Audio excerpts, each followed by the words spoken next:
Welcome to Finding Ourself, a podcast about the power of presence, connection, and the transformation that is only possible through touch.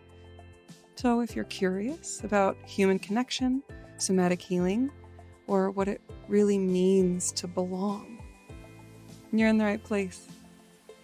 Let's find ourselves together.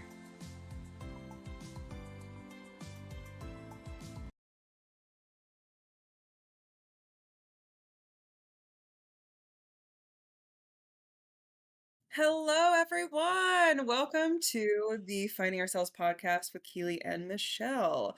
We are both here excited to interview the one, the only Mrs. Dee. Mrs. Dee, would you welcome to the show, first of all? Yay. Thank you so much. So happy you're here. Would you be willing to give us a couple of sentences about who you are, what you do, where you're located, things like that? Sure. Like I said, I'm Mrs. D. I am born and been most of my life in Brooklyn, New York. I'm currently right now in Philadelphia, Pennsylvania. I travel actually back and forth between the two states. I teach and facilitate workshops on consent and boundaries. I've been with Cuddlist since 2020. Um, it's also just expand my consent teachings, and I just love to help people work with past trauma, violations of consent, and like finding their voice. Yeah. Right up our alley. All the things that tick in all of our excitement boxes. Yep. I'm like, "Yep, uh-huh, yep, Mhm. yep, Consent, uh-huh." absolutely. Boundaries, yes.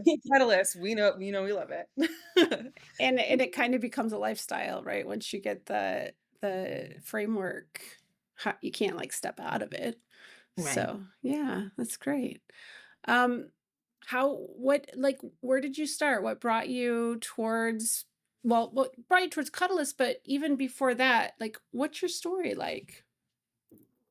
So even just getting into like platonic touch, I'm a leather woman. I'm vice president right now of ONYX Pearls New York Northeast. So when we pledge, part of our process is to create a workshop for the organization because one of the missions is to educate and empower other people. So my workshop was on consent. Um, a lot of times in the leather community, you have different things that happen, consent violations, and I was always wondering like what happens to people after they have that violation. So it was a workshop, and then it was also me just being curious, like how do we continue to help people even if they had a breach? How do we help survivors? And I didn't know much about this, so then it went me on exploring more about healthy boundaries, working on my own personal boundaries. At the time, I was dealing with a bad breakup, so working on personal boundaries. And then I went to a cuddle party, and a lot of the work I felt it in my body. So Yeah. it just was very empowering. And then I like doing work. At the time, I was also working in case management, working with people who were newly diagnosed with HIV. So and That's also people who have incredible. long-term survivors. So just doing workshops and learning and listening to a lot of these women's stories. Um, Learning how like the group work actually helped and empowered them. So like, the cuddle groups actually help and empower people, but some people may not ever want to come to a cuddle group with other people. So that's what made me want to like explore and learn how to be a cuddlist myself. I've not like we've been in the same circles for so many years, and I had no idea that your story mirrors Michelle's and mine so closely. We both got into this work initially from tough relationship situations where we were learning about boundaries and consent and applied it to ourselves first, and then realized, oh my God, like Mhm. I had no And idea then we help were other so people with like this. closely aligned. Not to mention the cuddle party piece. Like, I Yeah. remember I started with Cuddlist back in 2015. You had to go to so many cuddle parties as part of your certification. And Mm. I would come into Chicago because I was in West Michigan at the time. And I decided to become a cuddle party facilitator because that would make my travel a lot easier if I was just the facilitator. That would get me to enough cuddle parties. And I remember that first feedback from somebody in the space of like, and it really drove me forward. She said, I'm gonna go home and I'm gonna go on my dating app and I'm not gonna say yes to every date just because I feel obligated to. And Yes. that feedback, like, I was like, "Oh my gosh, this is so needed." And you're right, it's like there's some people that go to cuddle parties or group events, and then there's some people that want one-on-one, and they don't really cross over that much. Right.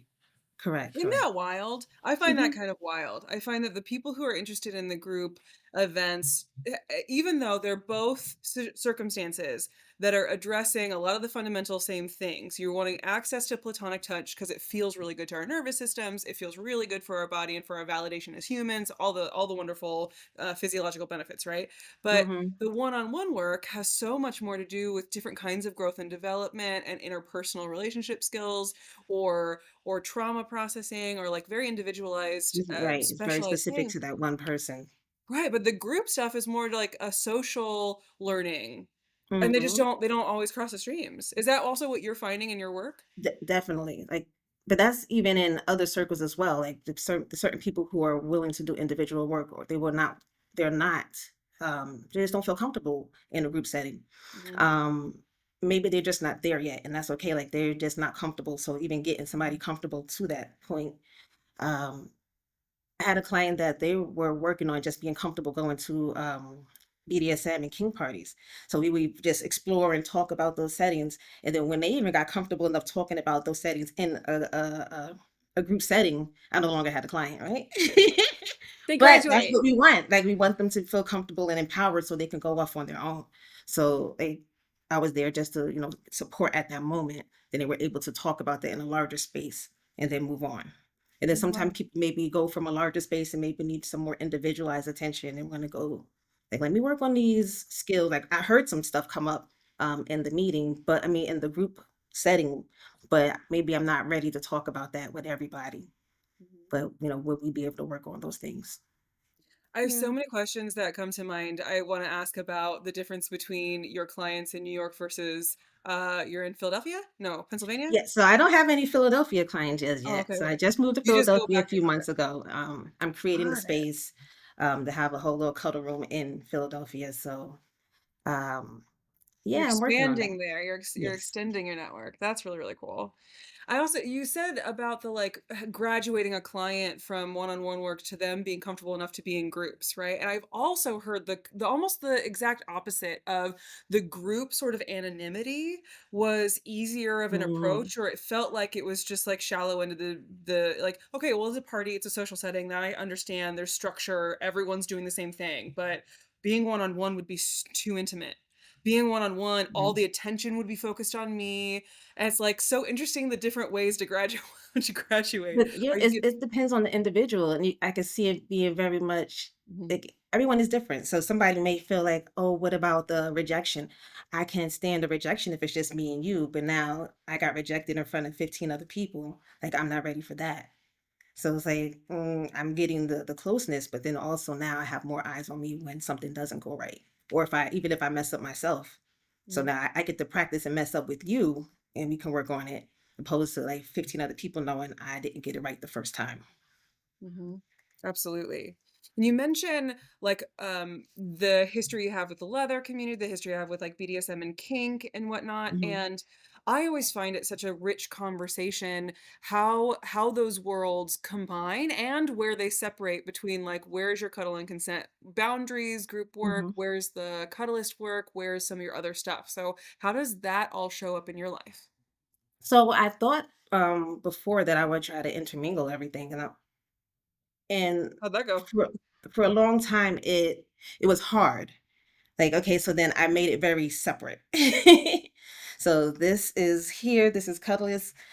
So if I did provide any work in the kink community, I was using the skills learned through Cuddlist, but I wasn't doing cuddling. Like I wasn't Mhm, being a cuddlist in that moment.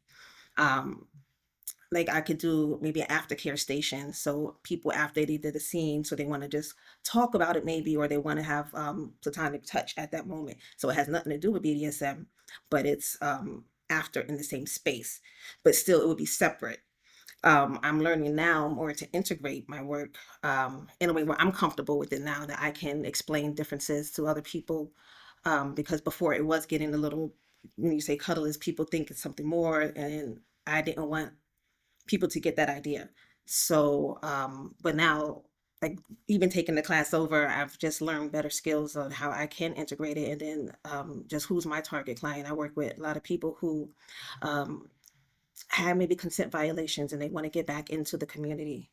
They're maybe not ready for that touch again, so we can explore that. Maybe something happened where they didn't speak up for themselves or they felt they didn't speak up, so let's practice that. So even me talking about my work in a community, like I can speak to those people who might not necessarily just want the platonic touch part or the healing aspect of cuddle therapy, but want to work on those skills and boundaries in a safe environment.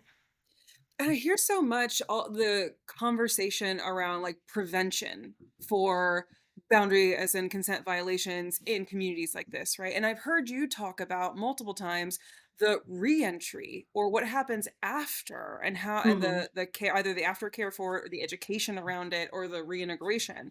It seems like that's Right. a big focus for you. Tell me more about that. Um, because I feel people you don't want to leave anybody behind. Like I feel that's like some people are bad and like those people maybe just need to be separated. But some people, I think, with more education, they could re-enter society. They could uh, just it doesn't have to. You don't have to just dismiss the whole person. I just think about myself. I remember I no longer drink, and that's something that because I went to a party and I don't ever want to diminish it. Be like, oh, I didn't do this because I did step over somebody's boundaries. Mhm. We've Um, probably all done it, Yeah. Right, right? Oh, right, I've had but that then it was to the friend. point, Absolutely. like, I'm in a space where I'm supposed to be educating and teaching, and I felt, guilty about that, to the point where I was like, "I don't wanna ever be put myself in a space where I'm gonna educate and teach people about boundaries when I'm not able to, respect people's boundaries."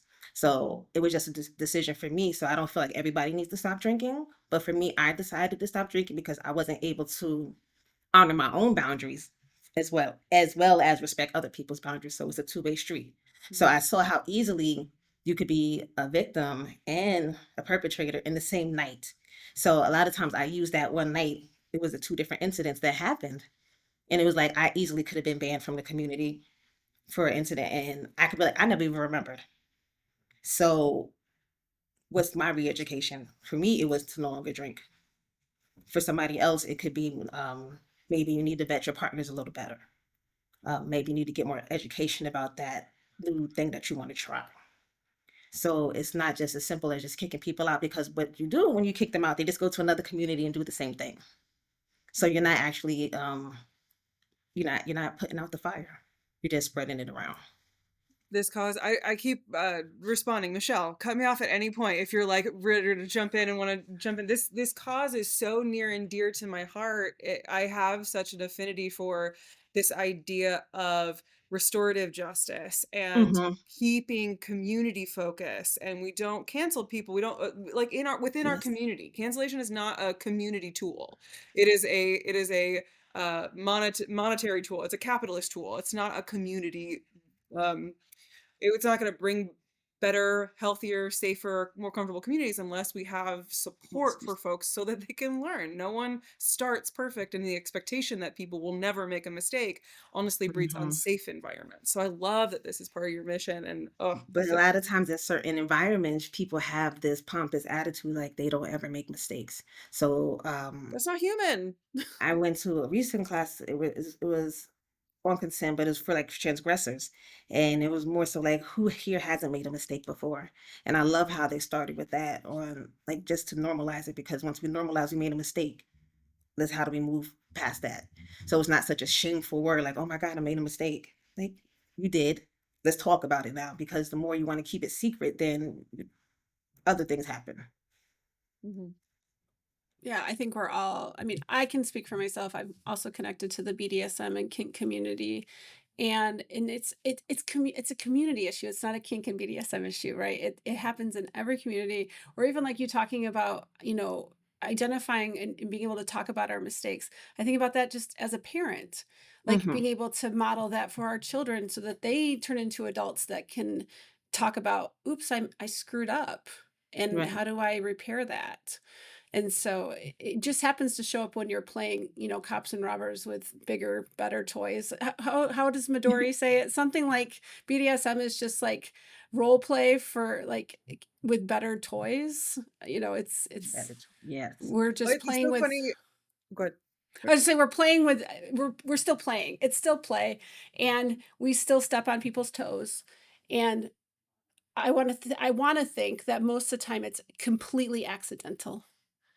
And that's where if we can just own our accident, own our mistake, most people I know are not trying to be harmful. Right. Mm-hmm. There are factors that are important to look at, like power dynamics, right? Those things can be really in someone's blind spot, right? And it's you're Absolutely. so right, both of you are so right. It's not just a BDSM and kink world. I have a really great example of this all happening in a Star Trek community that happened Right. recently, and people were like kicked out of the Star Trek community because how can you ball? And it's like there because anytime you are in a community of a bunch of people, not everyone is going to know how. Not everyone grew up with the same kind of education around consent. Actually, Right. most people. We had an entire hashtag movement for years in this country outlining that problem. So yeah, it's huge.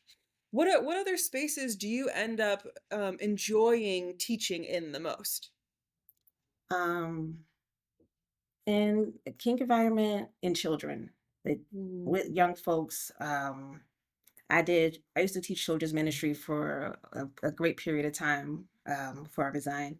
And like I love the way children's minds work. So I wanted to start like a consent for kids course. And I'm like, okay, so let's start doing some research and learning.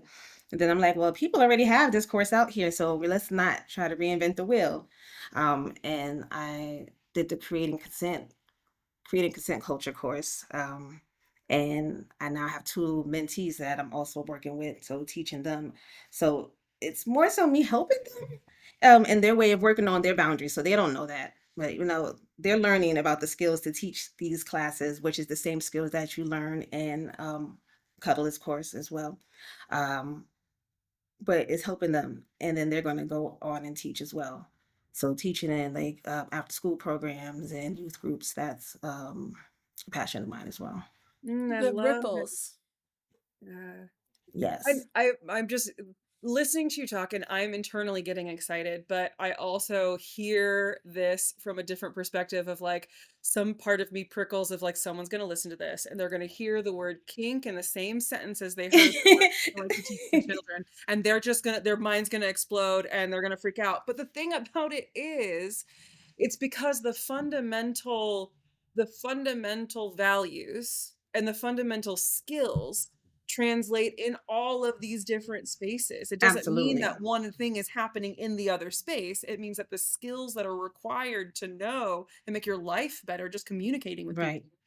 are so universally applicable in so many different spaces. Exactly. So the same skills that you're teaching the person who's 5 years old, you're teaching the same woman or man who's 55 years old, Mhm. but you're applying it differently. Yeah. So, but once you get the skills to a younger person, they're strengthening it. So how for some people is, they were difficult saying no, difficult, talking different, speaking their minds to different people in power, authority, parents. It doesn't like just different authority figures, but they'll have those skills from an earlier point in time. Then now we're trying to rebuild those skills now later. So like you said, I that's when I actually like, how much do I want to say? Because like I cross so many different um just realms and different communities. But I take my whole self with me each place. So I'm at a place where I'm comfortable speaking about it. Mhm. As before, it was just like, I have to keep everything separate. It's like, no, this is me. Yes, I do have a 22-year-old son who's well rounded, and me and him work on these. He knows consent just like I do. We're working on it with my niece. She's a little different, but she's the one who wanted me to try to get these courses out for her kids. Mm. I love that um, she's championing that. That's really great. yeah, so I hear that, and Can, it was a fear of mine as well.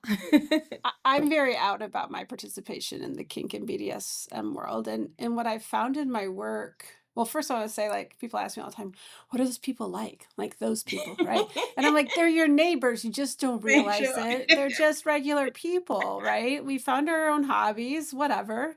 And what I've loved is that because I've been able to be so open, and I want to honor my privilege, and I've been asked sometimes to tone it down by people I've worked with. And I had to make a decision on, like, what kind of clients do I wanna bring? And I wanna bring the clients that are relating because I've been so open, not the ones that are having a reaction because I've been so open, right? And Right. so I had to make that decision years ago. And what has happened then is that in my cuddle space, sometimes we are talking about things that are related to them being in the kink world.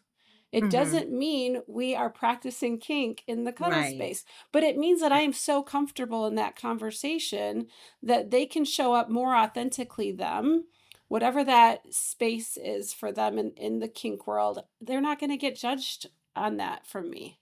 Right. And for some people, I feel like it gives them more permission to be fully themselves and to talk about parts of their life that they would otherwise possibly hold back on.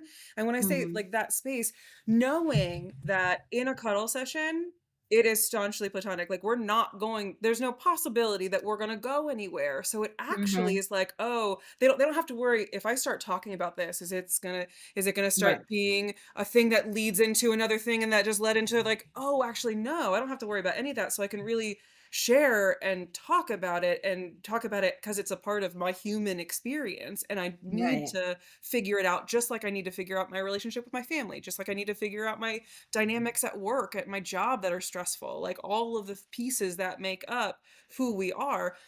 People's sexuality is one of the pieces that make up what they are, and especially in a space where no one's going to get the wrong idea, it's not going to escalate into something that you didn't want it to escalate into just Hmm. because you're sharing, can be really comforting for a lot of folks. I have a client that has mandated me. I have a line on my Cuddlist profile that says, "Your weird isn't weird to me." It's kind of my way of flagging, and I have a client that's like, "You better never take that off your profile." And I was like, "Done. It'll stay there forever." I like that. I also love the phrase, because I'm autistic and I work with a lot of neurodivergent people, and I'm like, Mhm. this is the best, safest place to be as awkward as you need to be. We can be awkward together and it won't be a problem. That's what I resonate with when you say that. I've Like, your learned weird isn't that weird. now, the You're more like even me being more authentically myself, like I said before, I was trying to very much compartmentalize like all aspects of me. yeah. And it comes from masking. I'm like, I know how to be this way here, and I know how to be this way here. And then really just trying to be my whole self and like still I'm feeling uncomfortable, but more people I felt they felt safer to speak up. They felt or they've expressed that me being my authentic self helped them be their authentic self.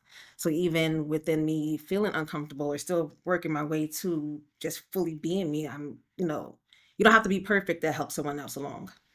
So that's helpful. And then even listening to both of you, like, yeah, we're just weird people doing life. We're just going along here. Let me tell can I share a story of a mistake way back in the day when it comes to this, like, kink being a part of my identity and then cuddling being this new part of my identity at the time, and I'm not a super tech savvy person, though I'm probably more tech savvy than a lot of people that I know. I struggle. And I have this client come in, and I was so, I had my website and I was so good at that, and I had YouTube videos. What I did not realize was that if you clicked through those YouTube videos, it would take you to my entire YouTube channel where I was video Mhm. blogging about my experience of being new in the kink and BDSM scene. And I had this client come in and I'm like, "So how do you want to connect today?" And he says, "I want to talk about kink." And I'm like, that's an interesting request. And he's like, "I've watched your videos." And I'm like in real time going, "Holy shit." Like right after this session, I need to go fix this because I did not realize how easy it would be to take that and take the rabbit, follow the rabbit Mhm. trail or whatever we call it, Yeah. So that's my fun way back in the day story of things you didn't Wow. know until you know. I'm additionally curious about, you said that you are in the process, Mrs. D, of you were compartmentalized, but now do you feel like you have everything pretty meshed, or are you still in the process of just Uh, decompartmentalizing, I guess? I feel like it's still gonna be a process, like, it's there, like, you put all the stuff in the house and now we're organizing it, how does it just flow together? Moving some stuff around, maybe the dressing room, we go in the bedroom up here, like, okay, that didn't work up there, so let's move it, but it's all here, it's just now how being more comfortable in the enmeshment of everything. Yeah, So it's I it's all together, it's just more settling into it. got it. So you still have to find little like the rhythm and flow of what goes where. Yeah. Is that okay? Yeah. And I still I think will that's gonna say be a process for a while. Like, I'm enjoying the journey more so than like, you gotta get it together. yeah, but I hear you. I hear the message in there about like it resonating to be more authentic and to be more open in different places. What I have found similarly to like the Michelle story or what you were talking about at the beginning being very compartmentalized is there has been some benefit to me having like having some of the, food not touch, so Mhm, so to speak. I was finding that when I had one massive like Instagram that I was trying to promote work on, I had a couple of different I cosplay and mhm, cosplay and model sometimes as a hobby. By no means do I am I trying to get a big head here, but it's a hobby and fun thing that I do, right? mhm, And you in the cosplay world or in the modeling world, you can take a sexy photo shoot, right? And that's pretty tame. It's pretty mild. Like you could be in like a bathing suit. And again, pretty mild. That's not really risque in that world. But if a client came across a bathing suit modeling shoot of mhm, mine, then I would get a very different request versus so for me there wasn't a good a benefit to having at least those two worlds have mhm, a bit of a distance because it ended up being confusing for more people than it was easy for me to just be who I am because I'm still a big nerd. There's a giant Pikachu next to me. Like I'm not going to ever stop being that and people are going to come into my space and see that, right? But there are things that definitely when you're talking about, like, having your house arranged, it still feels good to have a little separation around.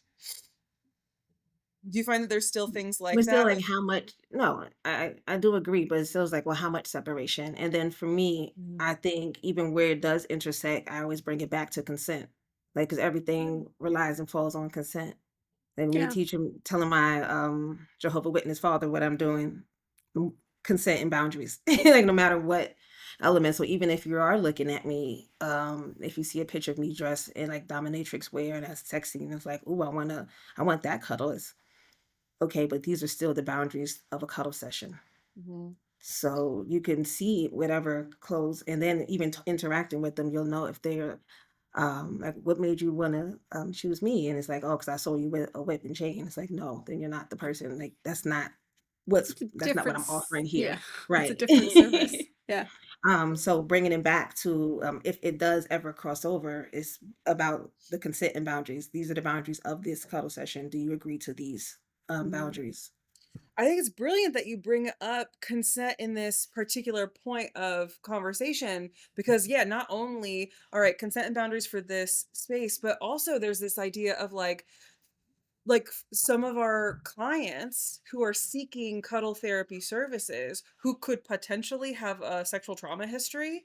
Hmm. Did they consent to see like being able to quickly see the foray into a kink and BDSM website, right? And there Hmm.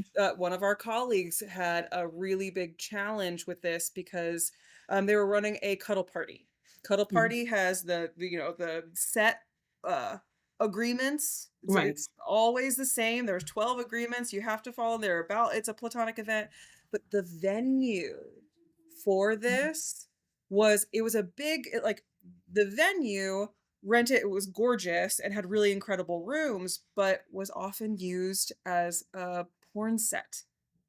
And Mm. so when they were booking the cuddle party, the like advertising for the venue so people to go like, okay, here's the instructions, here's the parking information, right? There were links and ads to porn there, and people were getting really like or like affected by Mhm. that because like I didn't consent to that. I didn't consent Mhm. to being thrust into that world, and they're like, "Oh yeah, that's man. How do we keep this separate? Because this venue just does a lot of different things and is a gorgeous venue." And but yeah, Mhm. so And I've seen things like that, where they wasn't necessarily a cuddle party, but maybe something similar, and then it's in the same location as they have play parties for like some swing culture.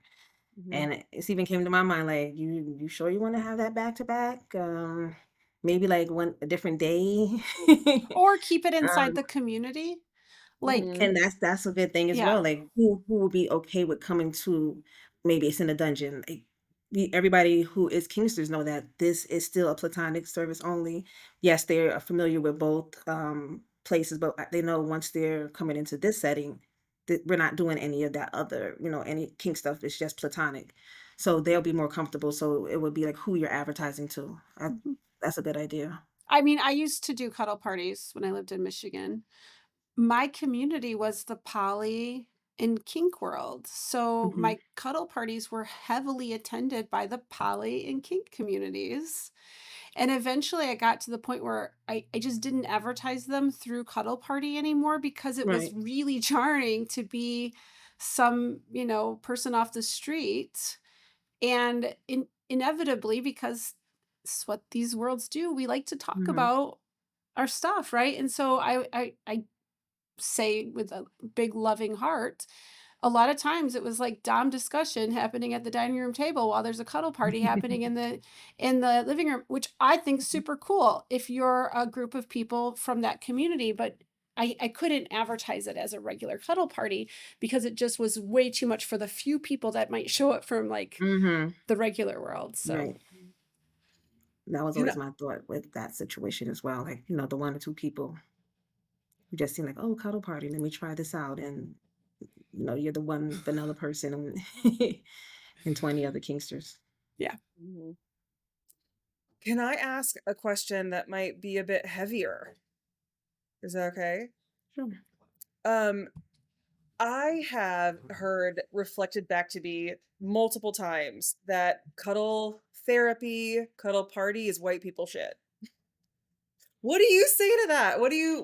How is your response? How does that not match with your experience of your community, of your life? Yeah. Some of your responses. Um, because I recently did like a cuddle workshop. It was for Black women only, specifically for Black women. And Yeah. then in the advertisement, it was free. I just wanted, and because of what you're talking about, I wanted Black women to, like, we need that space as well. We need that vulnerability. Sometimes we want to be around people who understand um, just your experiences. So I did like a lot of myths and facts about Black women needing space and cuddling, and but like any other community, we need that space as well. Um, 100%.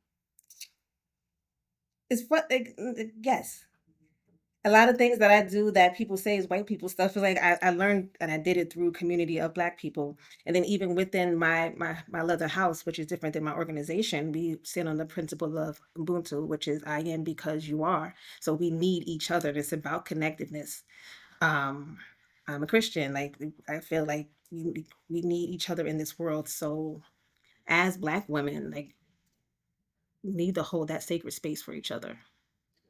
And it, Frankly, and it, no one and it's has the powerful market. once we get together. Like sometimes I'll switch up questions. It's like depending on the audience around, just so we can really lean into that vulnerability for that moment. Frankly, no one has the market cornered on better than community building and understanding the importance of community and prioritizing community like Black folks. Like that is so resonant with that with the communities that I'm a part of in that space that the values and the experiences of cuddle party of sharing these okay so here are community communication tools that make us even closer it feels so resonant with all of that with that value. Right. Even just like non-cuddling is such more of like a Western idea. Like people coming together can like platonically, even just you see in other families and cultures, you'll have the grandma, the grand aunties, and it'd be like 17 people watching TV, everybody all piled up on each other, laying on leg over here, arm over here, and it's just like a it's just a powerful just community effect, and Mhm. we need that. So just try it out. Mhm. It's And like that's the why I want opposite of people to being just see what it's waspy. like. You know what I Hmm? mean? It's like the opposite of being waspy. The actually, no, that's more comfortable. Exactly. Yeah. No. Get all your people together. So, Mrs. D, what do you wish more people knew about cuddle therapy? Hmm. That how diverse it is. Listening to other people who are cuddlists, it's different for each individual client, each different practitioner. People get very different results out of it. People come to cuddle therapy for different reasons.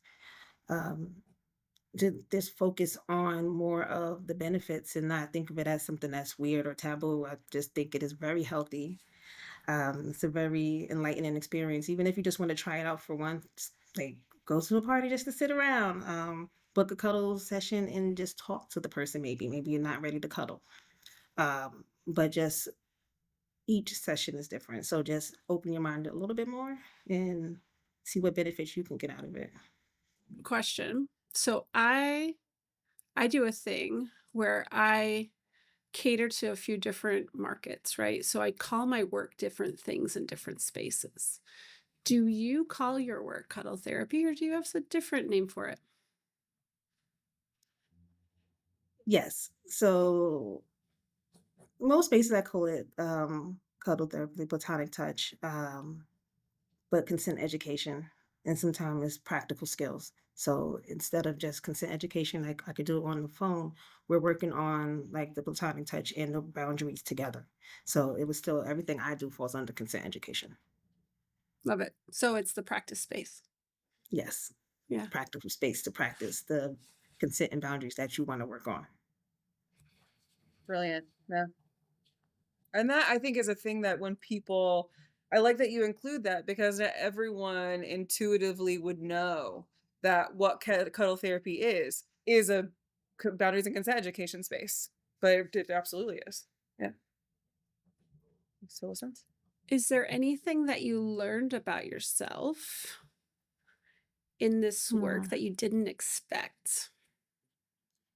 Sometimes it takes me longer to feel into my body. I've learned like back before, I guess like because I didn't have an answer, I would think of an answer or think what the right answer was for the moment instead of taking time. So even practicing helped me just to just sit down and like while I'm waiting for someone else to figure out what they want to do is like, what do you even want to do right now?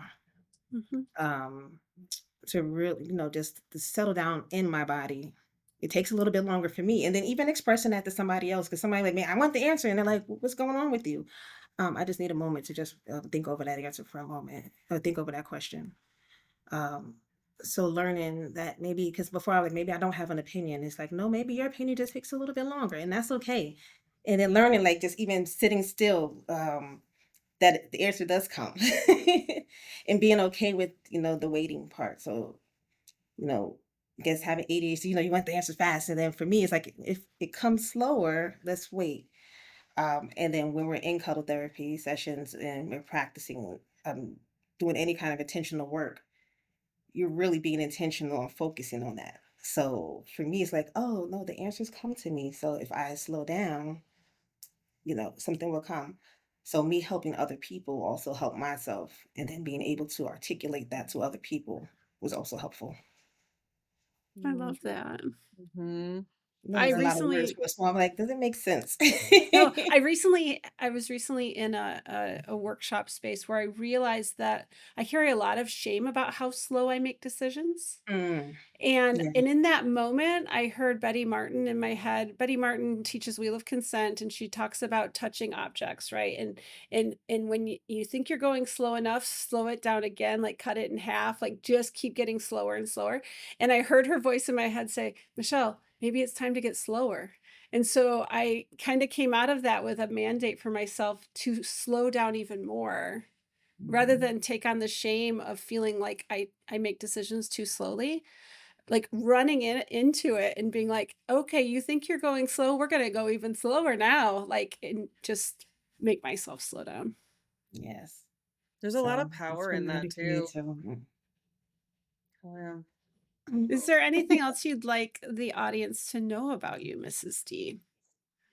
Um, no, but I'm always looking to educate myself more on consent, healthy boundaries, and more so now I'm on a restorative justice kick. So if anybody's doing that work um, in this community, any communities out there, I would love to connect with them and see how we can make it from, just from theory to practice. Because as I've been talking to a lot of older people in our community, in my community, they don't have any valid answers or any concrete answers.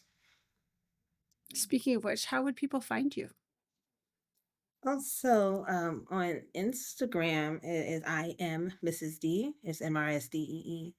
And I have a link tree there, and it will take you to where you can find me for any consent education classes, consent advocacy work.